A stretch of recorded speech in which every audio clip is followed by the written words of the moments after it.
Assalamualaikum warahmatullahi wabarakatuh. Innal hamdalillah nahmaduhu wa nasta'inuhu wa nastaghfiruh wa na'udzu billahi min syururi anfusina wa min sayyiati a'malina.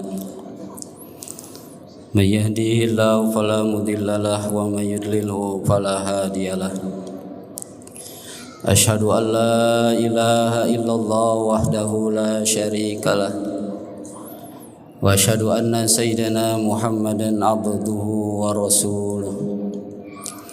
Allahumma salli ala sayyidina Muhammadin wa ala alihi wa ashabihi ajma'in, amma ba'du. Wa ya ibadallah ittaqullah wattaqullah thumma ittaqullah. Qala Allah ta'ala fi kitabihil karim, a'udzu billahi minasy syaithanir rajim. Bismillahirrahmanirrahim. Inna fatahna laka fatham mubina liyaghfira laka Allahu ma taqaddama min dzambika wa ma ta'akhkhar wa yutimma ni'matahu 'alaika wa yahdiyaka siratan mustaqima wa yansurakallahu nasran aziza.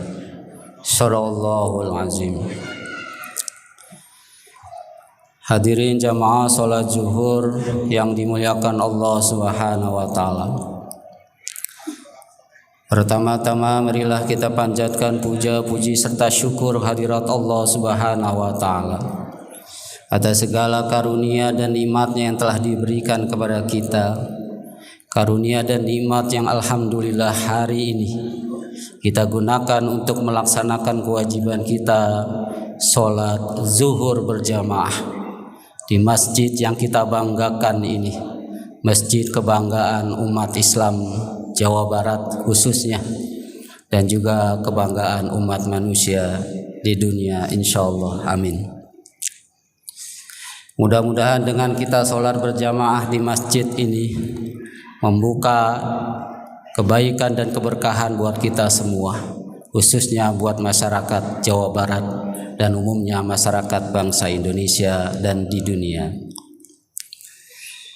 Yang kedua, salawat serta salam tak lupa mari kita sampaikan ke baginda Rasulullah Muhammad sallallahu alaihi wasallam, kepada para keluarganya, para sahabat-sahabatnya dan para pengikutnya yang mencintai dan dicintai oleh beliau. Dan tentunya kita berharap kepada Allah, kita yang hadir di majlis ini menjadi bagian dari pengikut baginda Rasulullah Muhammad SAW yang akan mendapatkan syafaat beliau di yaumil qiyamah nanti. Amin, Allahumma amin. Hadirin hadirat jamaah salat zuhur yang dimuliakan oleh Allah Subhanahu wa taala. Kita hari ini sudah memasuki bulan Dzulqa'dah, tepatnya tanggal 23 Dzulqa'dah atau Dzulqa'dah. Bulan ini bulan penuh sejarah. Bung Karno pernah mengatakan jas merah. Artinya jangan pernah melupakan sejarah. Sebab bulan ini banyak mengandung tentang sejarah Islam. Bulan ini bulan awal kemenangan Islam. Bulan ini bulan di mana Allah menahan tangan-tangan umat Islam untuk tidak memerangi kaum kafir Quraisy. Begitu juga Allah menahan tangan-tangan kafir Quraisy untuk tidak memerangi umat Islam. Hal ini sebagaimana firman Allah dalam surat Al-Fat ayat 24. Wa huwallazi kaffa aydiyahum ankum wa aydiyakum anhum bi batni makkata min ba'di an azbarakum alaihim. Bulan ini juga salah satu bulan yang dimuliakan oleh Allah Subhanahu wa taala. Dari 12 bulan yang Allah berikan kepada kita, ada 4 bulan yang mulia. Dalam firman-Nya, inna iddatash syuhuri indallahi 12 syahrun fi kitabillah khalaqas yauma khalaqas samawati wal ardh minha arbaatun hurum. Dzalikad dinul qayyim fala tazlimu fihinna. Di antara 4 bulan mulia itu adalah diawali dengan Dzulqa'dah. Kemudian akan lanjut bulan berikutnya Dzulhijjah dan berikutnya adalah Muharram. 3 bulan berturut-turut ini merupakan 3 bulan yang mulia ditambah 1 bulan lainnya yaitu bulan Rajab. Oleh karena itu marilah kita muliakan bulan ini. Setidaknya dengan cara kita tidak zolim terhadap diri kita dan tidak zolim kepada orang lain. Sebab sebagaimana firman Allah, "Wa may yu'azzim sa'irallah fa innaha min taqwal qulub." Barang siapa yang senantiasa mengagungkan bulan-bulan mulianya Allah, niscaya itu sungguh menjadi bagian dari ciri ketakwaan hati seseorang. Hadirin jamaah salat zuhur yang dimuliakan oleh Allah Subhanahu wa taala. Bulan Dzulqa'dah ini juga bulan terjadinya peristiwa penting dalam umat Islam, yaitu perjanjian Hudaybiyah. Perjanjian antara Rasulullah dan pemuka kafir Quraisy. Sejak perjanjian Hudaybiyah inilah oleh para ulama dikenal menjadi awal mula kebangkitan Islam. Dan bulan Dzulqa'dah ini juga banyak diceritakan dalam tafsir Ibnu Katsir, terutama dalam menjelaskan surat Al-Fath yang berbunyi, "Inna fatahna laka fatham mubina."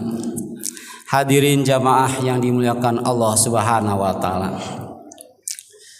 bahwa di awal penjelasan tafsir ini Ibnu Katsir menceritakan sudah 6 tahun Rasulullah bersama para sahabatnya. Sejak beliau pindah hijrah ke Madinah, beliau tidak lagi pernah ke Mekah. Rasa rindu beliau untuk ibadah di Masjidil Haram kembali terpanggilkan. Kemudian rasa rindu beliau ini datang lewat mimpi beliau, bahwa beliau bermimpi melaksanakan ibadah umroh. Beliau melaksanakan tawaf, sa'i dan tahallul. Begitu juga para sahabatnya melakukan hal yang sama. Kemudian mimpi ini diutarakan, disampaikan kepada para sahabat-sahabat Rasul, dan akhirnya Rasulullah pun menetapkan kepada para sahabat-sahabatnya, "Ayo siap-siap, kita akan berangkat menuju Makkah untuk melaksanakan ibadah umrah." Hadirin jamaah yang dimuliakan Allah, Rasulullah tahu betul bahwa kondisi hubungan antara Rasulullah umat Islam dengan pemuka-pemuka Quraisy belum begitu baik. Pasti akan ada cara bagaimana mereka, orang-orang Quraisy, melarang baginda Rasulullah untuk melaksanakan ibadah umroh. Kemudian Rasulullah pun meminta kepada para sahabatnya, "Kita akan melaksanakan umroh, maka dari itu kita segera hari ini ganti pakaian-pakaian kita dengan pakaian-pakaian ihram dan bawa bekal secukupnya. Kita tidak membawa senjata, sebab tujuan kita datang ke Mekah adalah tujuannya ibadah, bukan mencari permusuhan, bukan juga mencari peperangan atau untuk berperang." Ketika mereka, para sahabat dan Rasulullah sampai di sebuah tempat yang dikenal dengan Hudaybiyah, kaum Quraisy menolak kedatangan baginda Rasulullah, padahal baginda Rasulullah dengan para sahabat sudah menggunakan kain ihram, sudah juga membawa hewan-hewan ternak yang akan dijadikan kurban, yang akan disembeli setelah pelaksanaan haji atau pelaksanaan umroh. Namun mereka tetap menolak kedatangan baginda Rasulullah dan para sahabatnya. Kemudian Rasulullah pun mengutus salah seorang sahabatnya, dalam hal ini adalah sahabat Utsman bin Affan, untuk melobi kepada para pemuka Quraisy untuk memberikan izin kepada mereka untuk bisa melaksanakan ibadah. Ibadah tujuannya, bukan untuk berperang. Namun tetap mereka tidak mengizinkan. Akhirnya terjadilah perjanjian antara Rasulullah SAW dengan para pemuka Quraisy. Ada 4 perjanjian. perjanjian inilah yang disebut dengan perjanjian Hudaybiyah. Perjanjian pertama yang disepakati adalah bahwa Rasulullah dan para sahabatnya untuk tahun ini tidak boleh datang ke Makkah, tidak boleh menunaikan ibadah di Masjidil Haram untuk tahun ini, dan boleh untuk tahun depan dan seterusnya. Namun itu pun dibatasi hanya selama 3 hari. Perjanjian pertama ini, tahun ini yang Rasulullah sudah siap menuju Makkah, sudah siap melaksanakan umroh, tidak dibolehkan. Dibolehkannya tahun depan, dan itu pun hanya 3 hari. Ini perjanjian pertama. Perjanjian kedua, hadirin jamaah yang dimuliakan oleh Allah, perjanjian kedua terjadinya gencatan senjata selama 10 tahun. Artinya tidak boleh ada peperangan di antara mereka sampai 10 tahun. Ini yang kedua. Perjanjian yang ketiga yang berisikan bahwa jika salah satu atau seseorang atau kelompoknya menyatakan beriman kepada baginda Rasulullah Muhammad SAW, boleh, biarkan, jangan disakiti, jangan dicemoohkan, dan jangan disiksa. Begitu juga jika ada seorang yang datang beriman kepada kaum Quraisy, itu dibolehkan dan diizinkan untuk tidak dicemoohkan atau disakiti.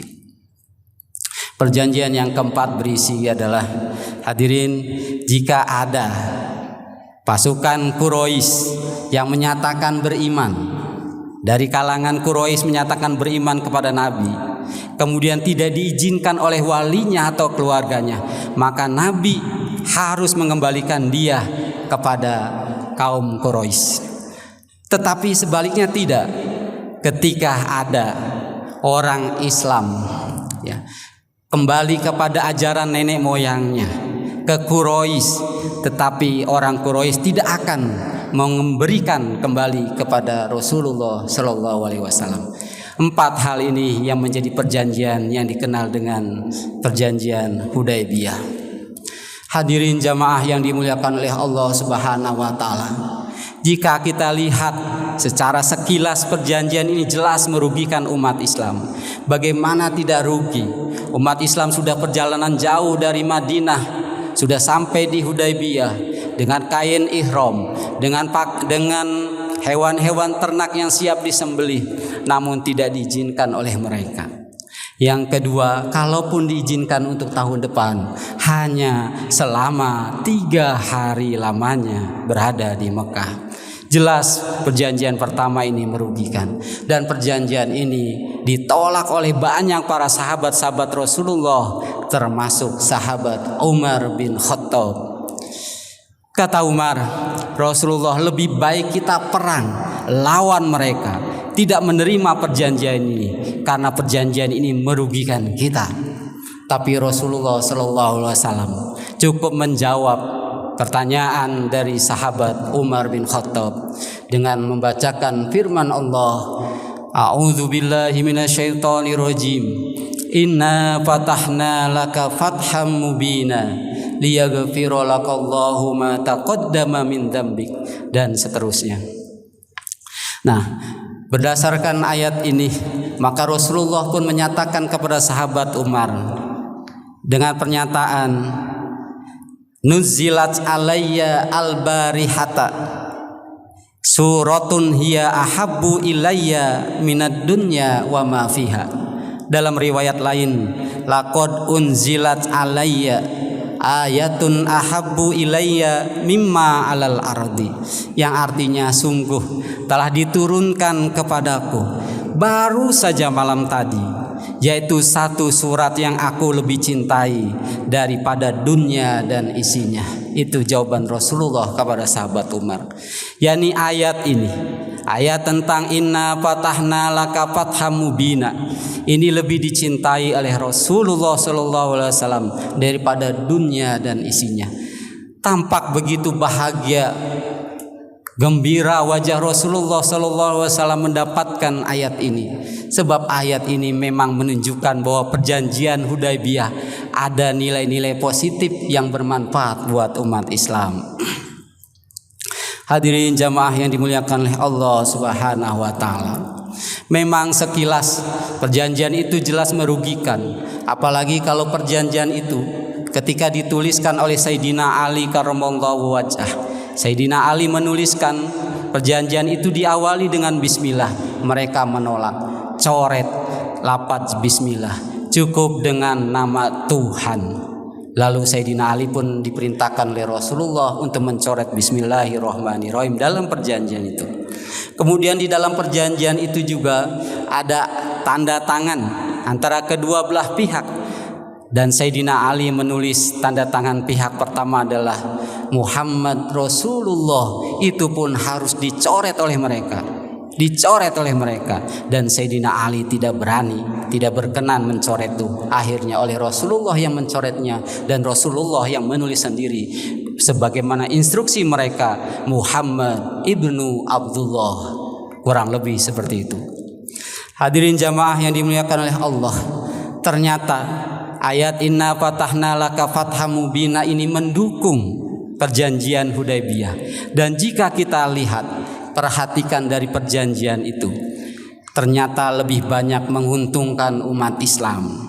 Di antaranya adalah misalkan tidak ada terjadinya peperangan selama 10 tahun. Ini jelas bukan hanya umat Islam yang diuntungkan, tetapi juga umat manusia terlindungi dari segala macam permusuhan dan pembunuhan.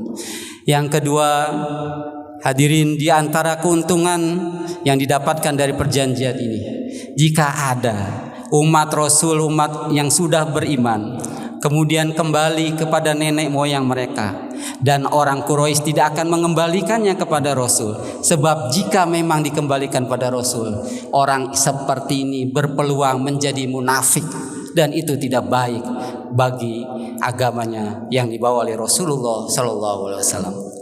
Begitu juga hadirin, salah satu manfaat yang juga didapatkan dari perjanjian Hudaybiyah ini, jika ada orang-orang atau sekelompok yang menyatakan beriman, maka perjanjiannya adalah tidak boleh disakiti, tidak boleh diperangi. Biarkan, izinkan saja dia beriman. Inilah salah satu kebaikan dari perjanjian Hudaybiyah yang ternyata lebih banyak positifnya daripada negatifnya. Sejak perjanjian Hudaybiyah ini, tokoh-tokoh pemuka Quraisy banyak menyatakan iman kepada Rasulullah SAW karena mereka tidak takut lagi untuk disakiti atau dicemoohkan. Di antara para pemuka Quraisy yang menyatakan beriman setelah perjanjian ini, di antaranya sahabat Amr bin As radhiyallahu anhu. Hadirin jamaah yang dimuliakan oleh Allah Subhanahu wa taala. Yang saya ingin tegaskan di bulan Dzulqa'dah ini adalah bagaimana dan apa sebetulnya hakikat dari kemenangan Rasulullah SAW. Sebagaimana firman-Nya, inna fatahna laka fatham mubina. Ternyata hakikat kemenangan adalah kemenangan berasal dari kata bahasa Arab dengan istilah fathun, yaitu membuka atau terbuka. Kemenangan hakikatnya adalah terbukanya kebaikan, terbukanya keberkahan, terbukanya orang-orang untuk melakukan hal-hal yang lebih positif. Oleh karena itu, di akhir penjelasan ayat ini, Ibnu Katsir menafsirkan dengan kalimat fa innahu hasola bisababihi khairun jazilun wa amanan nas wajtama'a ba'duhum bi ba'din wa takallamal mu'minu wal kafiru wa antasharal ilmu an-nafi'u wal iman. Dengan adanya perjanjian Hudaybiyah ini menghasilkan banyak hal-hal positif bagi umat. Di antaranya adalah amanan nas. Semua umat manusia merasa aman. Sebab dengan adanya peperangan mereka tidak aman. Dengan perjanjian ini mereka umat manusia itu merasa dirinya aman. Wajtama'a ba'duhum li ba'din bi ba'din, dan di antara umat akhirnya mau bekerja sama, mau berkumpul, mau berdiskusi, mau berdialog, tidak pandang agamanya, sukunya, bangsanya ataupun rasnya. Wa takallamal mu'minu wal kafiru, dan mereka pun mau berbicara di antara mereka meskipun berbeda agama, meskipun berbeda suku atau ras. Wa antasharal ilmun nafi'u wal iman, dan akibat dari perjanjian Hudaybiyah ini tersebarlah ilmu yang bermanfaat dan tersebarlah iman. Oleh karena itu hadirin jamaah yang dimuliakan oleh Allah Subhanahu wa taala, sehingga hakikat dari kemenangan adalah ini adalah mewujudkan masyarakat yang damai, rukun, bahagia dan sentosa dalam negara kesatuan Republik Indonesia yang kita cintai ini. Insya Allah kita bisa meraih kemenangan masyarakat Indonesia ini dengan mewujudkan diantaranya adalah bekerja keras, bekerja sama di antara masyarakat kita, dan tentunya juga kita tingkatkan kualitas ketakwaan kita kepada Allah Subhanahu wa taala. Dan ingatlah, perlu kita sadari, pertolongan Allah akan datang kepada kita jika kita senantiasa mendekatkan diri kepada Allah dan senantiasa bekerja keras. Dan kemenangan itu akan kita raih dengan izin Allah. Sebagaimana firman Allah, "Idza jaa nasrullahi wal fath." Apabila datang pertolongan Allah dan kemenangan. Sebab tidak akan ada kemenangan tanpa pertolongan Allah. Itu harus kita yakini. Oleh karena itu, marilah kita sama-sama tingkatkan kualitas ketakwaan kita kepada Allah Subhanahu wa taala, dan kita tingkatkan kesadaran kita untuk sama-sama membangun negeri ini, membangun masyarakat ini, sehingga terwujudnya keadilan sosial bagi seluruh rakyat Indonesia. Insya Allah, amin ya rabbal alamin. Demikian, mudah-mudahan ada manfaatnya. Wabillahi taufiq wal hidayah. Wassalamualaikum warahmatullahi wabarakatuh.